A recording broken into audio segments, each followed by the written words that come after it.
auf dem No Kings Protest in Orlando und ich spreche hier mit ein paar Teilnehmern und es ist sehr faszinierend, wer alles hier ist. Wir haben hier eine große Fraktion von pro LGBTQ und manche unterstützen pro-Palästina. Also ich habe auch off-camera mit jemandem gesprochen, der Leader der pro-Palästina Studentenorganisation hier in Orlando ist. Und er hat gesagt, ja, Trump sollte nicht den Gewinn daraus ziehen, diesen Friedensvertrag oder dieses Ceasefire verhandelt zu haben. Und was er auch noch sagte, er traut dem nicht. Und es ist wichtig, was Israel und die Befreiungsfraktion in Palästina, in Gaza tun. Und als ich ihn gefragt habe, ob er unter dieser Resistance die Hamas mit einbezieht, weil wir eine terroristische Organisation sind. Und er sagt, das ist nicht nur Hamas, aber es ist auch Hamas und das ist schon okay, weil die haben ja ein Recht nach internationalem Kriegsrecht, sich zu verteidigen. Und zu Oktober, dem 7. Oktober hatte er nichts zu sagen. Das ist schon faszinierend, wenn man dann auch noch mit anderen Leuten spricht. Alles hier geht darum, dass die Administration und Donald Trump faschistisch ist und sein König, alles was Biden gemacht hat, war okay. Auch die Überschreitung der Macht, das FBI für seine eigenen Zwecke zu benutzen, das ist okay.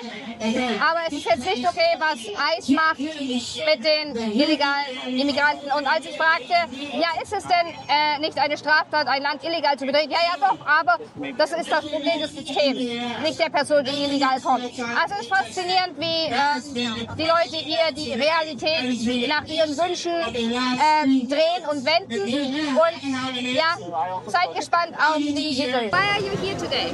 I'm here to stand up against our regime's oppression against the American people and immigrants in our country and minorities, including trans people like myself. So, how do you feel suppressed? What are the main reasons why do you feel suppressed in America right now? Well, as a trans person, Donald Trump and his regime is trying to cut transgender healthcare and trying to harm the community by scapegoating us for all the issues caused by billionaires. And he's saying that immigrants are doing the same thing. So I have to be out here in solidarity with other people that are being oppressed. So you are today as a shark, a pink shark. What does this mean? Why do I come here as a shark? Well, so in Portland, there was a group of protesters last few days and within the last week have been standing up against ICE, which is our basically our Gestapo, going around and beating up people, protesters, and shooting protesters and shooting pastors and stuff. And I think that I want to show solidarity with the protesters in Portland by dressing up in inflatable costumes. So how many protesters got shot?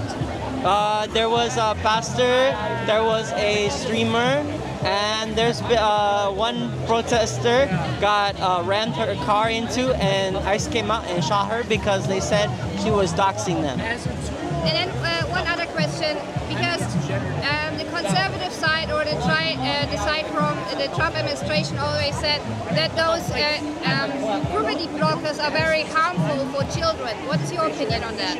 I think puberty blockers, they're meant to put a pause on puberty, and they can always be stopped in order to resume puberty. It's not proven to be harmful because it just pauses puberty. It doesn't fully end it. You can always restart it. And what do you think about retransitioners? Retransitioners? Yeah. I don't think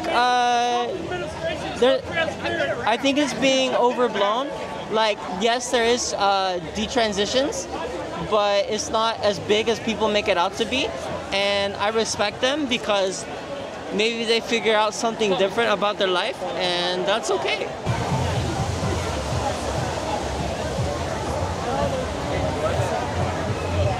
think it was a quote from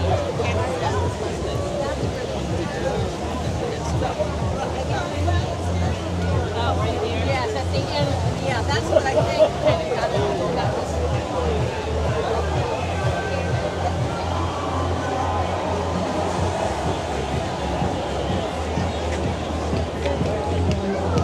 I'm here because I believe in democracy and I believe in free speech, and I'm not happy with the current administration, so I'm exercising that right. Okay, what are your 3 points why you are not satisfied? I'm not satisfied because I'm concerned about the amount of power that both the judicial branch now has and the executive branch. I think it's kind of overtaken. I think that, you know, I feel like our politicians aren't working for us, the people. They're working for each other, right? I think this is much more of a top versus down than a left versus right. I think that we have a lot more in common as citizens than we do against each other. And I think that the only way to really express that is to be out, talk to others, and express what you believe in. I believe that people have the right, women should have the right for health care. I believe that there should be, I don't believe that anyone's illegal in a world where we're all humans. So that's kind of my take on things and what I believe. So you don't believe in borders? I do believe in borders, and I believe borders should be controlled, but I think that and I don't think open borders are a good policy. However, I think that kicking people out who have lived in the U.S. for years and years and years isn't the way that we should do things. And what do you think about illegal immigrants who committed crimes, like child sex traffickers, drug dealers, human traffickers? Absolutely should be taken out of the country, just like, and prosecuted like any other criminal in the country. So you think that's okay if ICE would just detain those people? Yes, but they're not. They're detaining children, they're zip-tying children, they're getting rid of all sorts of people who, without due process. There needs to be due process. And what do you think about when Tom Homan says they found 30,000 lost children who got trafficked into the country? Don't you think that's a good thing? Yeah, anything that is hurtful to children, you know, including whatever's in those Epstein files, they've got to be disgusting because they're being so hidden, and I don't care who's in them. They all should be prosecuted. Whoever's in them that participated in any of that should be prosecuted. I don't care what party you're in. Because of people like Sister Ann doing the work she has been doing for years.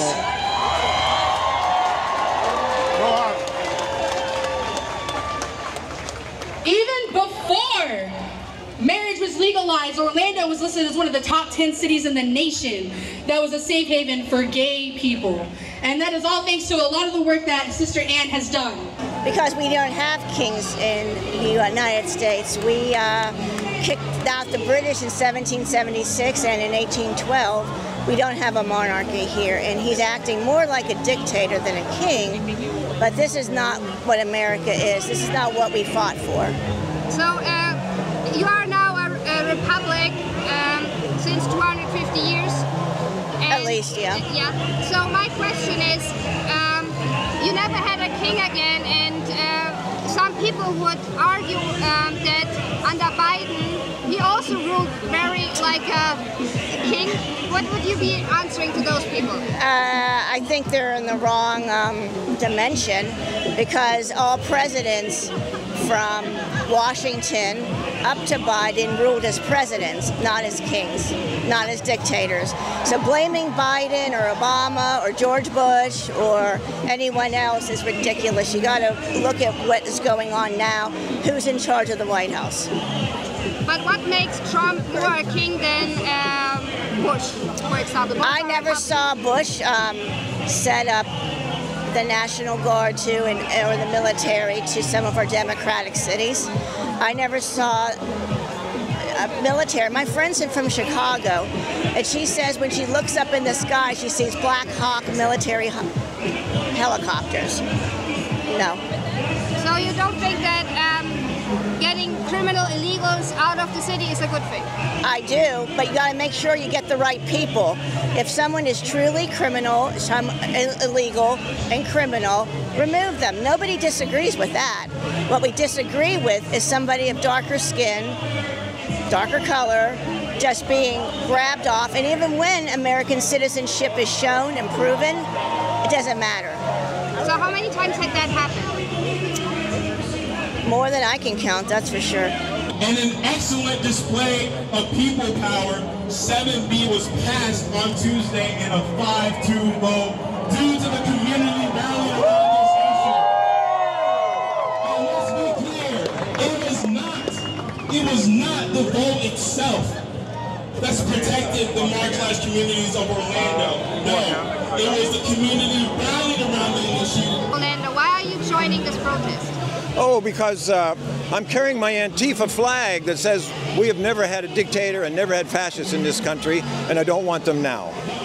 So, what makes you think that the current administration is an anti-fascist or like a fascist? Now, well, the cruelty of this administration can only be described as a fascist movement. I mean, when you're separating families, when you're zip tying children, blowing them out of their beds naked and throwing them in trucks, that can't be anything but a fascist movement. And what do you think when people from the conservative side say, yeah, but we are only getting the criminal illegals out? Yeah, well, listen, we arrested 1,000 people in Chicago last week. 10 of them had any kind of record, so that's just a smokescreen. So, but coming in a country, if we play devil's advocate now, illegally is a crime, or do you think that? Yeah, it is, and we need to fix our system, but you don't fix it by destroying people's lives.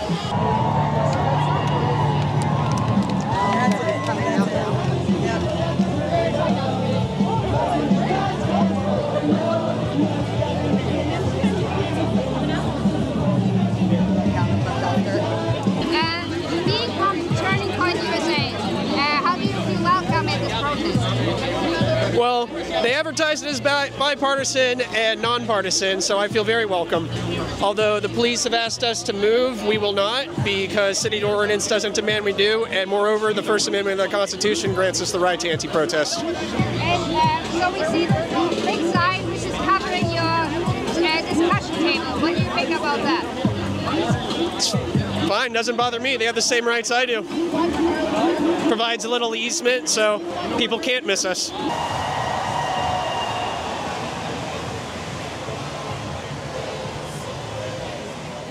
So we are here at the No Kings protest in Orlando, and you are wearing a Antifa t-shirt. And what do you think about having Donald J. Trump declaring the Antifa as a terrorist organization? I think he's scared of us. I think he's scared that we're trying to stop the fascism that he's trying to do in America. With putting troops in our cities, firing the public education, getting rid of, dumbing the people down. People accepted them. That's what they did in Germany in 1932 through 1939. You know, they celebrated coming after specific races, and they slowly amped it up, right? Like they went from, the Jews are not so bad, let's put them over here, we relocate them. So they're doing the same with the immigrant workers and stuff like that. We need them, we require them in the United States. They do a lot of good for us. And I see that's the direction that we're going. And he can say we're terrorists all he wants, but it doesn't matter. We're trying to prevent fascism, not bring it on. So when you see sometimes the reporting on more conservative media outlets, they want to frame you very violent with attacks in Portland or San Francisco and all those more liberal cities. What is your opinion about that? They're making it all up. The math and the statistics is out there. 80% of the political violence comes from those on the right. As you can see, there's over 2,000 people here today, and not one person is violent, right? It's never the Democrats. It's always Republicans, and they try to frame the Democrats, the left wing, as the dangerous side. But everybody saw what happened on January 6th. That was not a single Democrat in that crowd. That was them. They're the violence. And if you could send a message to your American people, what would that be? Got to stand up and fight. Come out here. We have protests every month here in Orlando. Join an organization, join a group, join Antifa.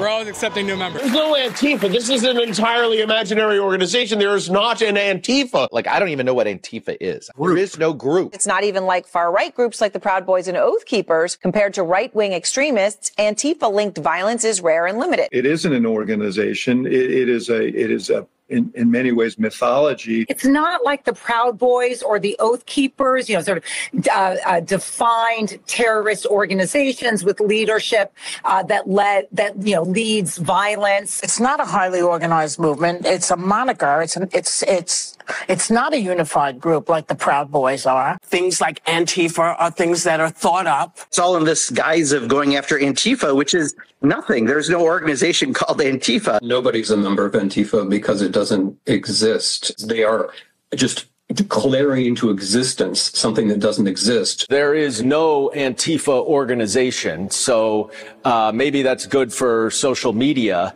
But it really is non-existent. They exist on the internet in chat rooms and in 4chan and Discord and places like that where they run discussion boards, trade tactics, documents, things like that. But none of them are called Antifa.